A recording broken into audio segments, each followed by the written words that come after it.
یہودیوں میں بھی روزے ہیں، ان میں سے ایک مشہور ترین جو روزہ ہے وہ یم کپور کا ہے۔ یم کپور یعنی یوم الکپور، کیپور، کہ جو 24 گھنٹے کا وہ رکھتے ہیں، اور وہ ایک غروب سے لے کے دوسرے غروب تک ہوتا ہے، لیکن اس کے علاوہ بھی روزے ہیں۔ عیسائیوں میں بھی روزے ہیں۔ عیسائیوں میں جو روزوں کی صورت ہے وہ روزہ رکھتے ہیں اور کسی ایک چیز کو چھوڑ دیتے ہیں۔ کچھ لوگ روزہ رکھتے ہیں مکمل روزہ جیسے ہمارا ہے، اور کچھ گھنٹے کا، 12 گھنٹے کا، الگ الگ ہے، اور کچھ روزہ رکھتے ہیں مثال کے طور پہ یہ کہ ہم شراب نہیں پئیں گے یا چائے نہیں پئیں گے، یا یہ کہ ہم تھوڑا سا کھائیں گے۔ اس قسم کے ان کے الگ الگ ہیں۔ لیکن اسی طرح سے ہندوؤں میں ہے برت، کہ جو گاندھی جی کا مشہور ہے مہان برت۔ اب گو کہ یہ سیاسی موضوع ہے، لیکن بیان کرنا چاہیے جو جس کا حق ہے۔ ہمارے عام طور پہ گاندھی جی کو برا سمجھتے ہیں۔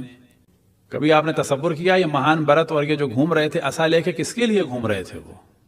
کبھی آپ نے دقت کی ہے کہ دنیا میں ایک جینوسائیڈ جو شدید ترین جینوسائیڈ میں سے ایک تھا وہ پنجاب کا جینوسائیڈ تھا، جس میں 10 لاکھ لوگ مارے گئے۔ یہ کس پہ ڈال دیا جاتا ہے؟ ہندوؤں اور سکھوں پہ؟ نہ، یہ شروع کیا تھا اہل سنت نے، خصوصاً ان کے ملاؤں نے۔ یہ شروع ہوا تھا خصوصاً مردان سے اور ایبٹ آباد سے، کہ جب سکھ عورتوں کی عزتیں لوٹی گئی تھیں، ان کے سینے کاٹے گئے تھے۔ اور یہ سب کچھ ہوا تھا مارچ 46 سے شروع ہوا تھا، اور پھر اس کے بعد پنڈی اور لاہور میں مارچ سے سلسلہ شروع ہو گیا تھا۔ پھر جو یہ لوگ پنجاب گئے تھے، مشرقی پنجاب، تو یاد رکھیں کہ پھر مشرقی پنجاب میں سکھوں نے اور ہندوؤں نے زیادہ مسلمانوں کو مارا، لیکن وہ ریئیکشن کے طور پہ تھا۔ وہ بھی غلط تھا، یہ بھی غلط تھا، وہ بھی غلط تھا۔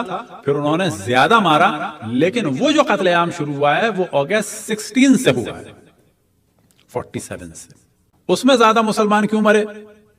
کیونکہ اگست سے وہاں بارشیں شروع ہو گئی تھیں، مہاجرت مشکل ہو گئی تھی، بیل گاڑیاں پھنس رہی تھیں، سفر مشکل ہو چکا تھا۔ پھر وہ لوگ اس انتقام کا اس جرم کا ان سے انتقام لے رہے تھے۔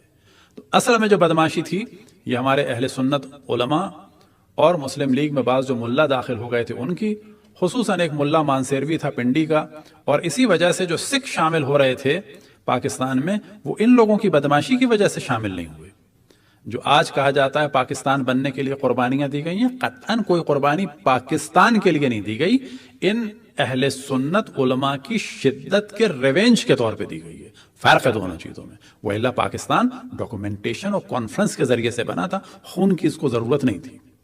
یہ جو ہم نے ذکر کیا کیوں کیا کہ جب ہم عالم اسلام کی تاریخ کو نہیں جانتے بہت سارے اہل سنت، تو آپ ہم بھی بالکل ایسے ہی ہیں جو ہم کو بتا دیا جاتا ہے۔ یہ جو اتنی لڑکیاں غائب ہوئیں پنجاب میں، مسلمانوں کی بھی سکھوں کی بھی، یہ طویل موضوع ہے۔ یہ بہار میں کیوں نہیں غائب ہوئیں؟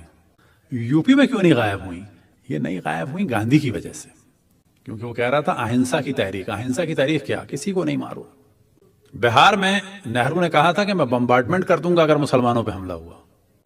ہم وہ دیکھتے ہیں جو ہمارے مولوی ملا متشدد اہل سنت مینٹلٹی والے ہمیں دکھاتے ہیں، اصل میں ان کے مذہب میں خون خرابہ نارمل چیز ہے۔ یہ چیز ذہن میں رکھیں اور حقائق کو جانیں کہ دنیا میں کیا ہوا۔ یہ ہم نے ضمناً بیان کر دیا۔ تو ادیان کو جاننا چاہیے، مذاہب کو جاننا چاہیے، اور بہت ساری چیزوں کو جاننا چاہیے، آنکھیں کھول کے جاننا چاہیے، آنکھیں بند کر کے نہیں۔ ممکن ہے آپ میں سے بعض کو تعجب ہوا ہو کہ واقعی ایک آدمی کو برا سمجھ رہے تھے، اس کی وجہ سے تو ہماری دادا پردادا کی بہنوں کی عزتیں بچی ہیں۔ یہ جو یو پی میں لڑکیاں غائب نہیں ہوئی، کس کی وجہ سے غائب نہیں ہوئی؟ آپ کا کمال تھا، آپ کے دادا پردادا کا کمال تھا۔ تو یہ ساری چیزیں جاننی چاہیے، گو کہ یہ موضوع سیاسی ہے، اسے انشاءاللہ بعد میں کبھی ڈسکس کریں گے۔ تاریخی موضوع ہے، کیونکہ عام طور پہ اس کے ذریعے سے ہمارے جذبات کو ابھارا جاتا ہے، لیکن اگر چیز آپ کو پتا ہوگی تو آپ کہیں گے نا بابا نا، پاکستان بننے کے لیے کوئی نہیں مرا، یہ آپ کی بدماشی کی وجہ سے انہوں نے ریونج لیا۔ وہ اللہ پاکستان بنتا، ڈیوائیڈ ہو جاتا، کچھ ادھر جاتے کچھ ادھر جاتے۔ تو ادیان کے بارے میں عام طور پر بہت زیادہ جو ہے ہم لوگ نہیں جانتے، جب تک ان میں داخل نہ ہو، جب تک جانے نہیں تو پتہ نہیں چلتا کہ کس دین میں کیا ہے، کس مذہب میں کیا ہے، باقی وہ کتنے دور ہیں کتنے قریب ہیں۔ بعض کو ہم دور سمجھتے ہیں وہ قریب ہوتے ہیں، بعض کو ہم قریب سمجھتے ہیں وہ دور ہوتے ہیں۔ صلوات پڑھیں پر محمد والے محمد۔ یہ ہم نے جب ہندوؤں میں روزے کا ذکر آیا تو کر دیا، پھر ہم نے کہا کسی کا حق نہیں ضائع ہونا چاہیے۔ ایک آدمی کا احسان ہے ہمارے باپ دادا کی عورتوں کی عزت بچانے میں، اس کو ماننا چاہیے۔ وہ اللہ ہمارا موضوع یہ نہیں تھا، ہمارا ذکر تھا کہ ہندوؤں میں برت ہے، اور برت میں سے ایک مہان برت گاندھی جی نے رکھا، تو ضمن ہم نے گفتگو کر دی، صرف کیوں کہ حقدار کا حق ادا ہونا چاہیے۔ جس نے ہم پر احسان کیا ہو اس کے احسان کو ماننا چاہیے۔